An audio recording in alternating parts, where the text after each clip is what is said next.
नमस्कार सभी को। Welcome back in the third session of cell the unit of life.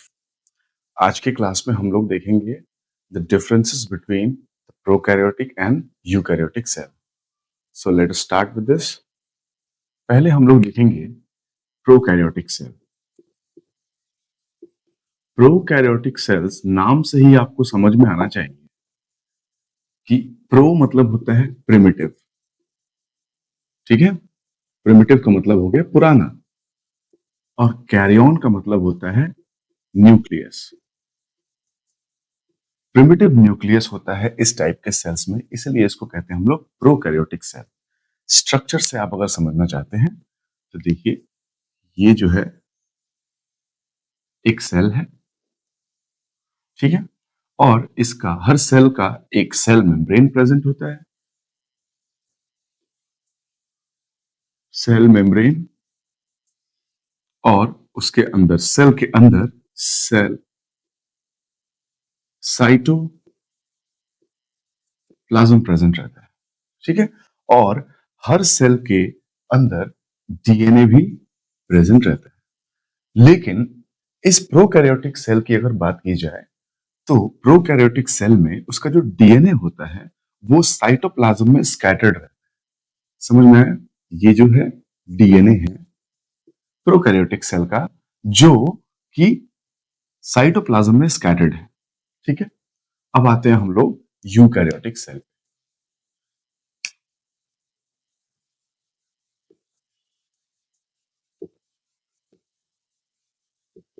Eukaryotic cell में ये जो न्यूक्लियस है वो यूकैरियोटिक सेल में वेल डेवलप्ड रहता है।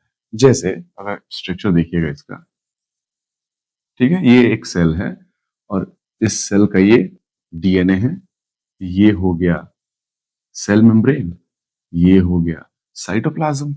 और जैसे इसके पास अपना डीएनए है वैसे ही उसके पास अपना डीएनए है। लेकिन फर्क सिर्फ इतना है कि इसका जो डीएनए है वो एक मेम्ब्रेन बाउंड स्ट्रक्चर के अंदर प्रिजर्व रहता है, अनप्रोटेक्टेड रहता है, ठीक है। इस मेम्ब्रेन बाउंड स्ट्रक्चर को, जो स्ट्रक्चर दिखाई दे रहा है, इसको हम लोग कह देते हैं न्यूक्लियस। क्या कहते हैं हम लोग इसको? न्यूक्लियस।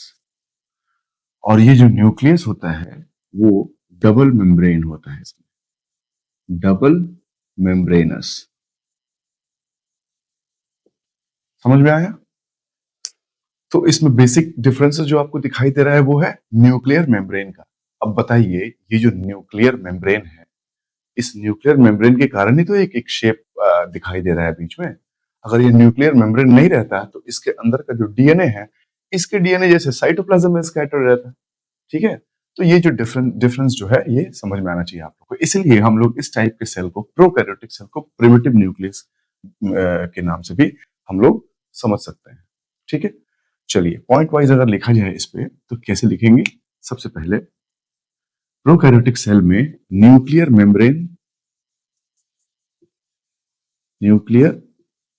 मेम्ब्रेन इज एब्सेंट, ठीक है, जिससे कि इसका जो डीएनए है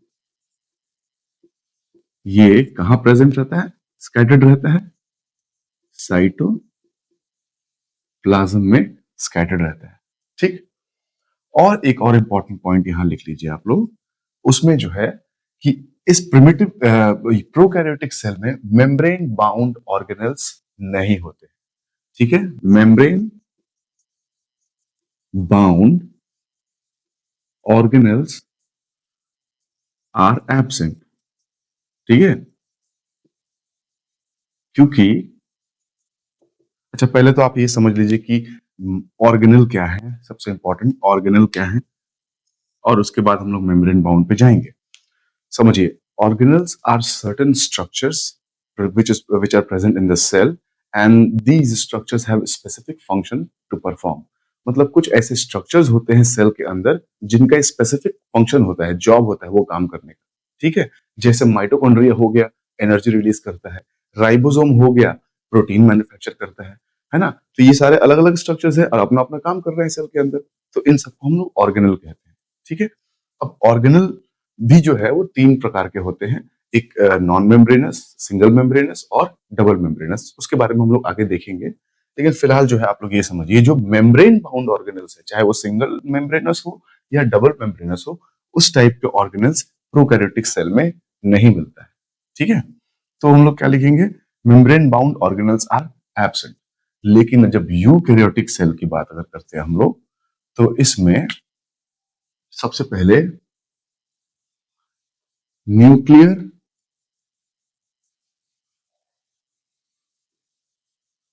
मेम्ब्रेन इज प्रेजेंट। ठीक है, और ये न्यूक्लियर मेम्ब्रेन कैसा होता है, डबल मेम्ब्रेनस होता है। ठीक, उसके बाद इसमें membrane bound organelles are present. इसमें जो है यूकैरियोटिक सेल में मेम्ब्रेन बाउंड ऑर्गेनल्स प्रेजेंट होते हैं। अब कितने, कौन कौन से मेम्ब्रेन बाउंड ऑर्गेनल्स प्रेजेंट है इस यूकैरियोटिक सेल में, देखिए ध्यान से, इसको हम यहां लिख देते हैं। सबसे पहले ई आर, ठीक है, उसके बाद गोल्जी कॉम्प्लेक्स, उसके बाद लाइजोसोम्स, उसके बाद माइक्रोबॉडीज, उसके बाद वैक्यूल्स, वेसिकल्स। ठीक है, ये सारे जो है सिंगल मेम्ब्रेनस बाउंड ऑर्गेनल्स हैं जो किसी यूकैरियोटिक सेल में प्रेजेंट रहते हैं। समझ में आया? और ये सब जो है, अच्छा ये माइक्रोबॉडीज जो है, माइक्रोबॉडीज को हम लोग पेरोक्सीजोम भी कहते हैं। क्या कहते हैं हम लोग इसको? पेरोक्सी। और ये जो प्रोकैरियोटिक सेल है उसमें जो मिलता है वो है एक ऑर्गेनल राइबोसोम। राइबोसोम जो है ये प्रोटीन सिंथेसिस करने के काम आता है। ये राइबोसोम दोनों ही सेल्स पे प्रेजेंट होता है, जैसे कि ये प्रेजेंट है प्रोकैरियोटिक सेल में भी और ये प्रेजेंट है यूकैरियोटिक सेल में भी। ठीक है, तो राइबोसोम, और इसका मेन आप समझना पड़ेगा, ये राइबोसोम जो होते हैं नॉन मेम्ब्रेनस होते हैं, नॉन मेम्ब्रेनस। ठीक है, नॉन मेम्ब्रेनस ऑर्गेनेल।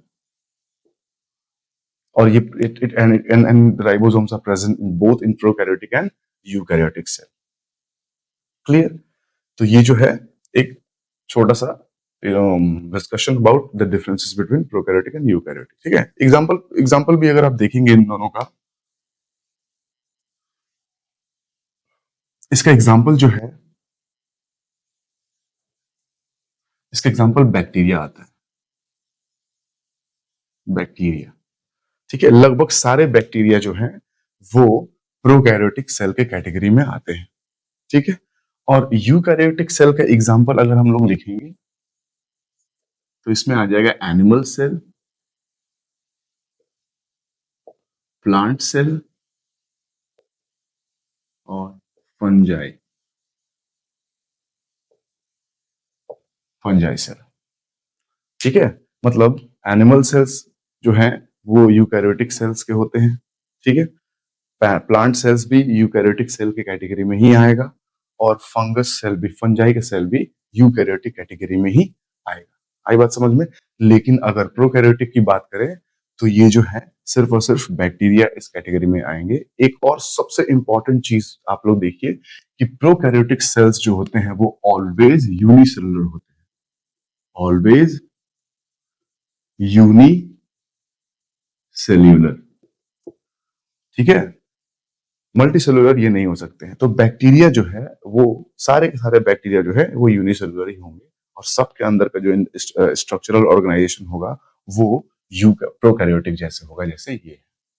मतलब उसमें non membranes membrane bound organelles नहीं होंगे, उसमें न्यूक्लियस जो सॉरी डीएनए जो है वो साइटोप्लाज्म में स्कैटर्ड होगा। तो इस टाइप का जो प्रॉपर्टी सारे के सारे बैक्टीरिया में आपको मिलेगा। और इस टाइप का प्रॉपर्टी जो है सारे के सारे एनिमल सेल्स, प्लांट सेल्स और फंगल सेल्स में मिलेंगे। ठीक है। एक और चीज है, प्रोकैरियोटिक सेल जो होता है वो काफी जल्दी डिवाइड करता है, उसका डिवीजन जो है फास्टर, मल्टीप्लिकेशन और डिवीजन जो है वो फास्ट डिवाइड करता है, वेरी रैपिड मल्टीप्लिकेशन,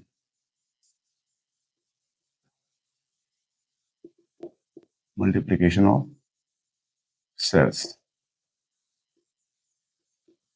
ठीक है। अब क्योंकि ये छोटा है, बहुत माइन्यूट होते हैं, इसलिए ये रैपिडली मल्टीप्लाई कर सकते हैं। ठीक है। और ये जो होते हैं काफी कॉम्प्लेक्स होते हैं, और इसीलिए ये जो है थोड़ा समय लगाते हैं इसके मुकाबले डिवाइड होने। ठीक। तो ये था प्रोकैरियोटिक और यूकैरियोटिक सेल का बीच का थोड़ा छोटा सा डिस्कशन, जिसमें आप लोग को ये पता चला कि इनके बीच के मेजर डिफरेंसेस क्या है। नेक्स्ट में चलिए हम लोग थोड़ा देख लेते हैं ऑर्गेनल के बारे में थोड़ा अच्छे से। ठीक है। उसके बाद हम लोग आगे बढ़ते चलेंगे। तो चलिए हम लोग ऑर्गेनल्स को देख लेते हैं। सबसे पहले हम लोग टॉक अबाउट ऑर्गेनल। अब ये ऑर्गेनल क्या है बच्चों, इसको आप लोग ऐसा लिख सकते हो, certain structure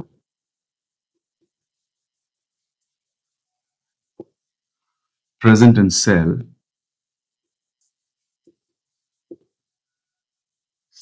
that performs any specific function। Specific function, अगर ऐसा कोई स्ट्रक्चर है जिसका कोई पर्टिकुलर काम है सेल के अंदर और वो कर रहा है, उसको हम लोग कहते हैं ऑर्गेनल्स। ठीक है। जैसे माइटोकॉन्ड्रिया है, एक स्ट्रक्चर है जिसका काम है सेल के अंदर एनर्जी रिलीज करना, एनर्जी प्रोवाइड करना, है कि नहीं, वो कर रहा है।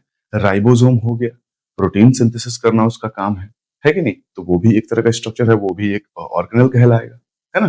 तो ऑर्गेनल समझ में आया होगा क्या है, certain certain structure present in the cell that performs any specific function. ठीक है। उसको कहते हैं हम लोग ऑर्गेनल। ऑर्गेनल को अगर देखेंगे हम लोग, डिवाइड करेंगे, तो ये आपको 3 भाग में करना पड़ेगा। पहला जो है, पहला है non membranous cell organelle, non membranous. ठीक है, नॉन मेम्ब्रेनस ऑर्गेनल। दूसरा है single membranous, single membranous organelle. और तीसरा है डबल मेम्ब्रेनस। ठीक है।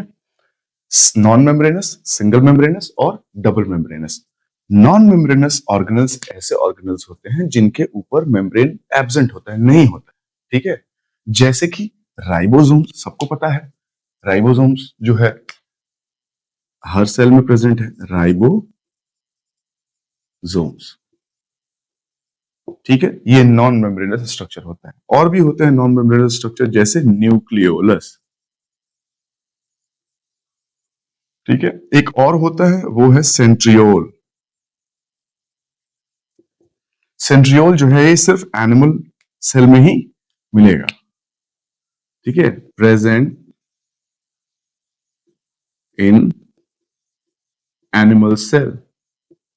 ठीक है। ये जो है सेंट्रियोल जो है सेल डिवीजन में मदद करता है, हेल्प्स इन सेल डिवीजन। ठीक है। चलिए, राइबोसोम जो है वो प्रोटीन मैन्युफैक्चरिंग करता है। न्यूक्लियोलस जो है, एक न्यूक्लियस के अंदर एक डेंस स्ट्रक्चर प्रेजेंट होता है, उसका काम है कि राइबोसोम को प्रोड्यूस करे सेल के अंदर, ताकि राइबोसोम फर्दर प्रोटीन बना सके। ठीक है। ये होते हैं examples of non membranous organelles के। सिंगल मेम्ब्रेनस ऑर्गेनल में अगर आप देखेंगे, तो सबसे पहले आप देखेंगे ER, एंडोप्लाज्मिक रेटिकुलम, फिर गोल्जी बॉडीज। ठीक है। उसके बाद माइक्रो बॉडीज, जिसको हम लोग पेरोक्सीजोम भी कह सकते हैं। ठीक है। उसके बाद आएगा आपको वैक्यूल्स, स्टोरेज का काम करते हैं। वेसिकल्स, ये भी स्टोरेज और ट्रांसपोर्ट का काम करते हैं। ठीक है, ये सब जो है एग्जाम्पल्स है सिंगल मेम्ब्रेनस सेल ऑर्गेनल के। ठीक है, और जो इधर आप देखोगे डबल मेम्ब्रेनस ऑर्गेनल, वो जो होता है माइटोकॉन्ड्रिया होता है।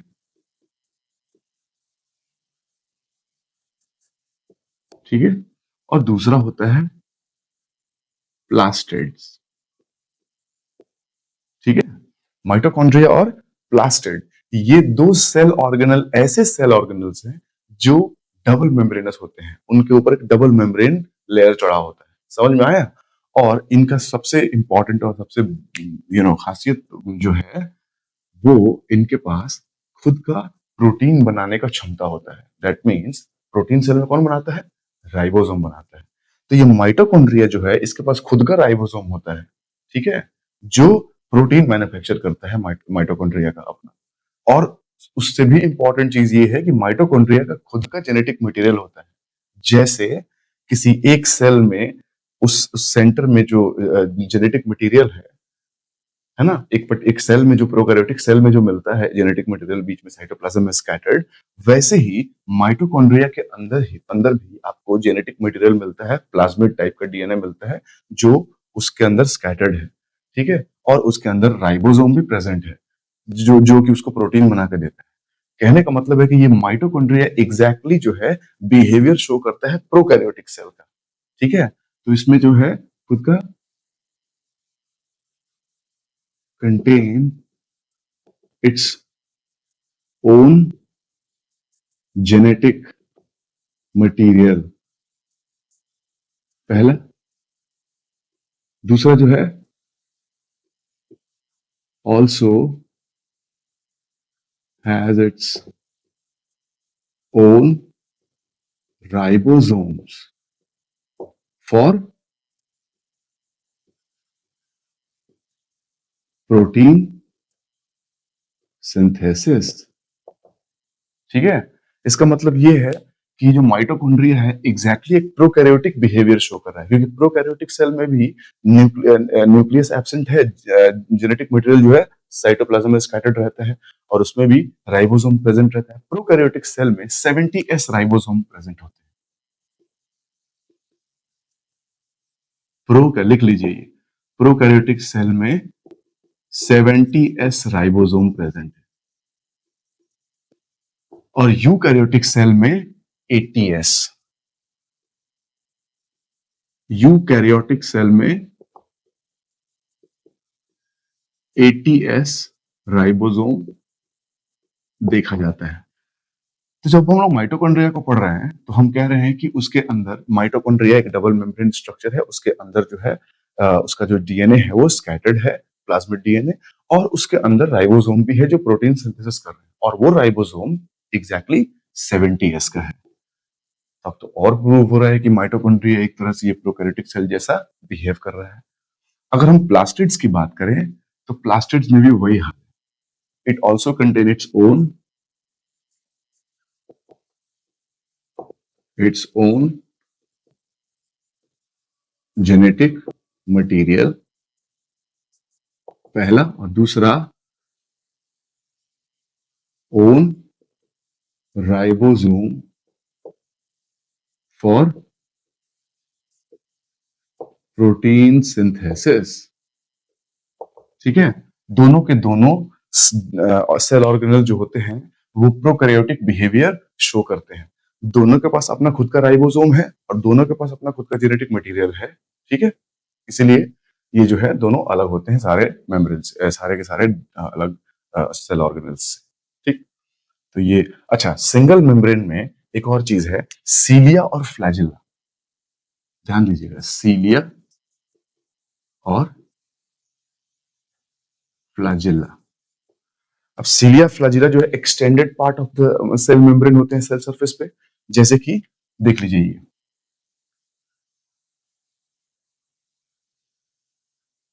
मान लीजिए एक सेल है।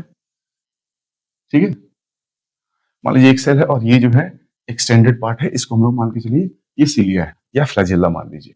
ठीक है, अब देखिए ये जो सेल है ये क्या है, सेल मेम्ब्रेन। ऑब्वियसली ये सेल है तो इसका आउटर कवरिंग सेल मेम्ब्रेन ही होगा, और सेल मेम्ब्रेन डबल लेयर का होता है, लिपिड का डबल लेयर है, बाई लेयर है। शुरुआत में ही पढ़े थे हम लोग कि जो सेल मेम्ब्रेन होता है वो लिपिड से बना होता है और लिपिड बाई लेयर से बना होता है, तो डबल डबल लेयर है। ठीक है, डबल लेयर है, लेकिन जैसे ही यहाँ पे ये सिलिया फॉर्मेशन हो रहा है तो ये दो मेम्ब्रेन जो होता है, देखना ध्यान से,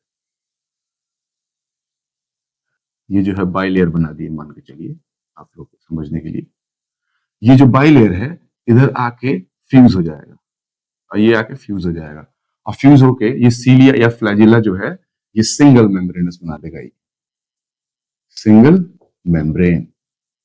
समझ रहे हैं क्यों इसको पढ़ रहे हैं हम लोग सीलिया फ्लैजिला को? क्योंकि ये भी एक स्ट्रक्चर है और इसका एक फंक्शन होता है सेल के लोकोमोशन में, सेल के मूवमेंट के लिए। समझ में आ रहा है ना? तो एक तरह से सीलिया और फ्लैजिला को भी हम लोग ऑर्गेनल कह सकते हैं। ठीक है, तो सवाल कहीं पूछ दे कि बताइए सीलिया और फ्लैजिला जो है ऑर्गेनल है तो डबल मेम्ब्रेनस है कि सिंगल मेम्ब्रेनस है? ठीक है, तो ये सिंगल मेम्ब्रेनस होता है क्योंकि मेम्ब्रेन फ्यूज हो जाता है। इसके अंदर जो प्रेजेंट है, देखिए ये जो है इसके अंदर, इसको कहते हैं हम लोग एक्सोनीम, एक्सोनीम। ठीक है, ये बना होता है माइक्रोट्यूब्यूल से। ठीक है, माइक्रोट्यूब्यूल्स, ये माइक्रोट्यूब्यूल्स जो है सर्टेन प्रोटीन से मिलकर बना होता है, ट्यूब्यूलिन प्रोटीन से। ठीक है, ये एक्सोनिम इसको स्ट्रक्चरल स्ट्रेंथ देता है और फ्लेक्सिबिलिटी भी देता है ताकि ये मूवमेंट कर सके, क्योंकि ये सीलिया जो है, ये सीलिया फ्लैजिला जो है सेल के मूवमेंट लोकोमोशन में काम आते हैं। ठीक है, तो एक्सोनिम आप लोग याद रखिएगा। और सीलिया फ्लैजिला को हम लोग सिंगल मेम्ब्रेनस स्ट्रक्चर में, सॉरी सिंगल मेम्ब्रेनस ऑर्गेनल्स की कैटेगरी में डाल सकते हैं, क्योंकि ये एक स्ट्रक्चर है जिसका पर्टिकुलर फंक्शन है सेल, सेल के पास। ठीक है, आगे बढ़ते हैं हम लोग। तो चलते हैं हम लोग सेल के साइज और शेप पे। ठीक है, सेल के साइज और शेप की अगर बात करते हैं बच्चों, तो वो ग्रेटली वेरी करते हैं। सेल का शेप और साइज जो होता है वो बहुत वाइडली वेरी करता है। पहले हम लोग साइज देख लिया जाए, सेल साइज। सेल साइज को पढ़ने से पहले थोड़ा आप यूनिट थोड़ा देख लीजिए आप, जैसे कि 1 micrometre is equal to 10⁻³ metres. ठीक है, 1 माइक्रोमीटर या माइक्रोन कह लो, माइक्रोमीटर इज इक्वल टू 10⁻⁶मीटर्स। ठीक है, उसके बाद आप देखोगे ये जो है टाइपिकल, ये बीच वाला जो साइज होता है ये नॉर्मल हम लोग माइक्रोस्कोप से देख सकते हैं, ये दोनों ही हम लोग देख सकते हैं माइक्रोस्कोप से। एक होता है 1 नैनोमीटर विच इज 10⁻⁹मीटर्स। ये विजिबल होगा सिर्फ इलेक्ट्रॉन माइक्रोस्कोप में। ठीक है, और एक होता है angstrom which is equal to 10⁻⁻10 metres. ठीक है, ये जो है यूनिट है, इसके हिसाब से हम लोग सेल के साइज को समझेंगे। ठीक है, जैसे कि 1 millimetre is equals to 10⁻⁻³ metres, ये सबसे छोटा यूनिट है, मतलब सबसे इस इन सबसे स्मॉलेस्ट में सबसे बड़ा यही है। उसके बाद आता है 1 माइक्रोमीटर। 1 माइक्रोमीटर, ये माइक्रोमीटर होता है, समझ में आया? ये इसको माइक्रोमीटर कह लीजिए या माइक्रोन कह लीजिए, एक ही चीज है। तो 1 micron is equal to 10⁻⁶ meters and 1 nanometre is equal to 10⁻⁹ meters, where angstrom जो होता है वो 10⁻⁻10 मीटर का वैल्यू रखता है। इनमें से ये जो है इलेक्ट्रॉन माइक्रोस्कोप से देख सकते हैं हम लोग इसको, और ये जो है ये काफी छोटा हो जाता है, ये अब एटम लेवल पे चला जाता है ना, एटॉमिक स्ट्रक्चर के अंदर के डिस्टेंस को ये ना मापता है। तो इसके बारे में तो हम लोग ये रहने दीजिए, इसको छोड़ दीजिए। ठीक है, और ये दोनों जो है नॉर्मल माइक्रोस्कोप में देखा जा सकता है। ठीक है, can be seen by normal microscope. Clear? चलिए अब हम लोग पढ़ते हैं साइज। सबसे अब देखिए पढ़ने से यहाँ पे देखिए ध्यान से, प्रोकैरियोटिक सेल्स जो होते हैं वो बेहद छोटे होते हैं, है ना? प्रोकैरियोटिक सेल जो है काफी छोटे होते हैं, जिनमें आता है बैक्टीरिया। ठीक है, बैक्टीरिया का जो साइज होता है वो एनसीईआरटी के हिसाब से देखा जाए तो वो 3 माइक्रोन से माइक्रोमीटर से 5 माइक्रोमीटर तक दिया गया है। ठीक है, लेकिन फिर भी अब देखिएगा बैक्टीरिया में भी कुछ ऐसे भी बैक्टीरिया है जो इतने इनसे भी छोटे हैं, ये साइज रेंज से भी छोटे हैं। जैसे एक बैक्टीरिया है माइकोप्लाज्मा, माइकोप्लाज्मा जो कि 0.3 माइक्रोमीटर का होता है। ठीक है, मतलब बैक्टीरिया से भी 10 गुना छोटा, है ना? Almost 10 times smaller than the regular bacteria। देख रहे हैं ना, 0.3 माइक्रोमीटर। ठीक है, और दूसरा उसमें आता है PPLO, pleuro pneumonia like organism. ठीक है, ये तो इससे भी छोटा है, इसका साइज आइए 0.1 माइक्रोमीटर, उससे भी छोटा है ये। हालांकि दोनों के दोनों बैक्टीरिया के कैटेगरी ही है। ठीक है, तो ये प्रोकैरियोटिक सेल का एक साइज आपको पता चल गया। अच्छा, यूकैरियोटिक सेल की बात करें अगर हम लोग,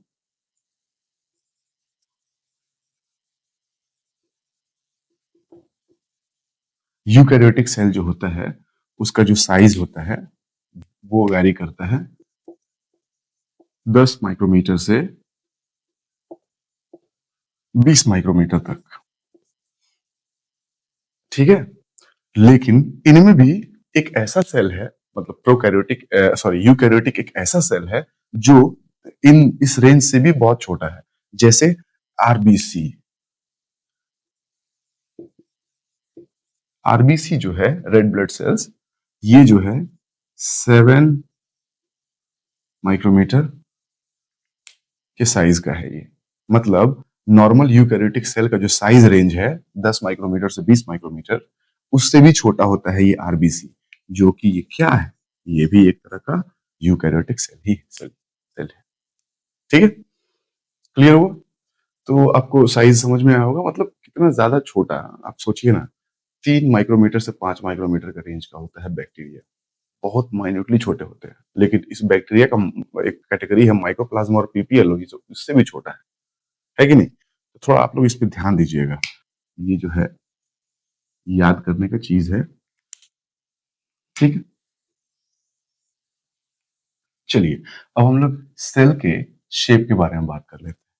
सेल के शेप के बारे में अगर बात करेंगे तो आइए यहां से शुरू करते हैं हम लोग। Let us talk about cell shape. NCERT में आप लोगों के कुछ सेल्स का नाम दिया है और उसका फंक्शन बताना है हम लोगों को। जैसे कि आप देखिएगा कोल्यूमिनार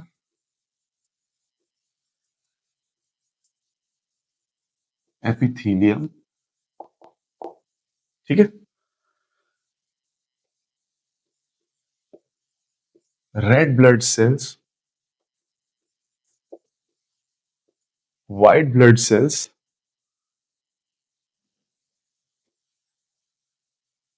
नर्व सेल्स, और आपको ट्रैकीड्स।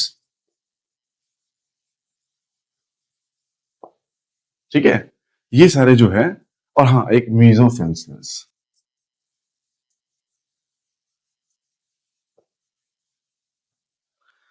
इन सारे सेल्स इन सारे सेल्स का फंक्शन बताना है। क्यों बताना है? क्योंकि इनका जो स्ट्रक्चर है उनके फंक्शन के हिसाब से है। पहले आप लोग समझिए ध्यान से, जब भी बच्चों हम लोग सेल के शेप के बारे में पढ़ते हैं तो you always have this in your mind that a cell's structure is primarily dependent on its function. ठीक है, याद रखना। अब जैसे कि हम लोग बात करते हैं कोलुमिनार एपिथेलियम का, ठीक है, let's talk about columnar epithelium. Columnar epithelium जो है ये लॉन्ग एंड सिलिंड्रिकल सेल्स होते हैं, ठीक है ना?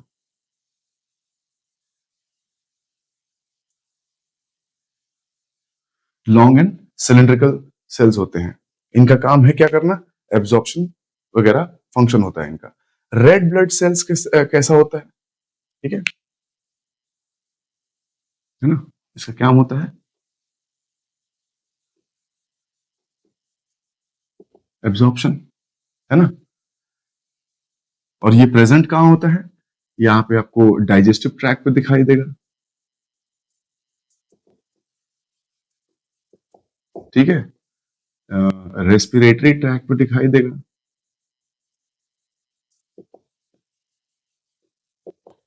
ठीक। उसके बाद आता है आरबीसी। आरबीसी जो है वो एक बाई कनकेव शेप का सेल है। वो वो इस तरीके का होता है, या तो आप ऐसे इसको ऐसे बना लीजिए, डम्बल शेप लाइक स्ट्रक्चर, या इसको गोल बना लीजिए ऐसे, ठीक है। डोनट अगर देखे होंगे तो आपको समझ में आएगा कि ये जो गोल सा होता है, आगे से भी ऊपर से धसा हुआ है और नीचे से भी धसा हुआ है, ठीक है, गोल जैसा होता है। ऊपर से देखिएगा तो वो सर्कल दिखाई देगा इसके जैसा, और उसको जब साइड से देखिएगा ऐसे तो वो इस तरीके से दिखाई देगा, ठीक है। इनका काम होता है क्या करना, ऑक्सीजन को ट्रांसपोर्ट कराना इनके अंदर। ऑलराइट, वैसे डब्ल्यूबीसी है, कैसा शेप का हो गया ये, बाई कनकेव, बाई कनकेव या डिस्क, ठीक है। डब्ल्यूबीसी चिल्ड्रन, डब्ल्यूबीसी का अगर बात करते हैं हम लोग, तो डब्ल्यूबीसी जो होता है वो बहुत सारे न्यूमरस सेल्स से मिलकर बनता है, और सारे सेल्स का जो शेप है वो अलग अलग टाइप का है, कुछ का शेप भी नहीं होता है। तो हम लोग कह देते हैं एमीबॉइड। एमीबॉइड शेप का मतलब कुछ फैगोसाइटोसिस भी फॉलो करते हैं ना, अमीबा जैसे जाते हैं और उसको स्वॉलो कर देते हैं, फैगोसाइटोसिस कर लेते हैं। तो बहुत सारे डब्ल्यूबीसी जो हैं उनका फिक्स शेप नहीं होता है, इसलिए उनको हम एमीबॉइड शेप लिख देते हैं। नर्व सेल का स्टूडेंट अगर बात करते हैं हम लोग, नर्व सेल्स, तो ये ब्रांच्ड है, लॉन्ग एंड ब्रांच्ड। क्यों ब्रांच्ड है, क्योंकि इनका फंक्शन क्या होता है, कंडक्शन ऑफ इम्पल्स। इम्पल्स का कंडक्शन करने के लिए ये बने होते हैं, इसलिए ये लॉन्ग होते हैं और ब्रांच्ड होते हैं। ये आरबीसी ऑक्सीजन कैरी करने के लिए बना होता है, इसलिए ये डिस्कॉइड होता है, ठीक है, या बाइकॉन्केव भी कह सकते हैं आप लोग। कोलुमिनर एपिथेलियल टिश्यू एब्जॉर्प्शन सिक्रेशन काम करता है, इसलिए long and you know elongated है। ट्रैकिड्स की अगर बात की जाए, ट्रैकिड्स, तो ट्रैकिड जाइलम में पाया जाता है। ये भी एक लॉन्ग एंड सिलिंड्रिकल स्ट्रक्चर होता है, और इसका फंक्शन होता है वाटर का कंडक्शन, ठीक है। और मीजोफिल सेल्स जो होते हैं वो राउंड स्ट्रक्चर के होते हैं, ठीक है। ये जो है मीजोफिल सेल्स फोटोसिंथेसिस के फंक्शन को परफॉर्म करते हैं, क्योंकि इनके अंदर जो है पिगमेंट कंटेनिंग पिगमेंट्स प्रेजेंट है, और ये जो है फोटोसिंथेसिस में काम आता है प्लांट्स को। तो देखो ये इन सारे टिश्यूज का सेल्स का जो हम लोग पढ़े हैं, इन सब सेल्स का फंक्शन जो है उनके स्ट्रक्चर से कहीं ना कहीं मेल खाता है। क्योंकि अगर नर्व सेल की बात करें तो वो ब्रांच्ड इसलिए है क्योंकि वो कंडक्शन कर रहा है, और ब्रांच्ड है इसलिए ताकि वो दूसरे न्यूरॉन्स में फैला सके इम्पल्स को, है ना। डब्ल्यूबीसी जो है अमीबॉइड इसलिए है क्योंकि वो किसी को भी, अगर वो किसी डिजीज को मार रहा है, फाइट कर रहा है, या किसी पैथोजन को खाना है, तो वो फैगोसाइटोसिस नेचर का होता है, जाता है अमीबा जैसे और उसको खा लेता है, अंदर बॉडी के अंदर रख लेता है। जैसे हम अमीबा, अमीबा भी एक तरह का फैगोसाइटोसिस फॉलो करने वाला ऑर्गेनिज्म है। तो इसलिए हम लोग, क्योंकि ये शेप फिक्स नहीं है इसका, इसलिए हम लोग उसको एमोबॉइड कह देते हैं, है ना। मीजोफिल सेल्स राउंड होते हैं, पैक्ड रहता है उसमें पिगमेंट्स, और उससे फोटोसिंथेसिस होता है। ट्रैकिड्स जो होते हैं लॉन्ग एंड सिलिंड्रिकल होते हैं, है ना, ताकि, और वो काम होता है उनका वाटर का ट्रांसपोर्ट करने में मदद करते हैं प्लांट्स में, ठीक है। तो आप ये साइज और शेप जो है एक तरह से आप लोगों को थोड़ा बहुत समझ में आया होगा इस सेशन से, ठीक है।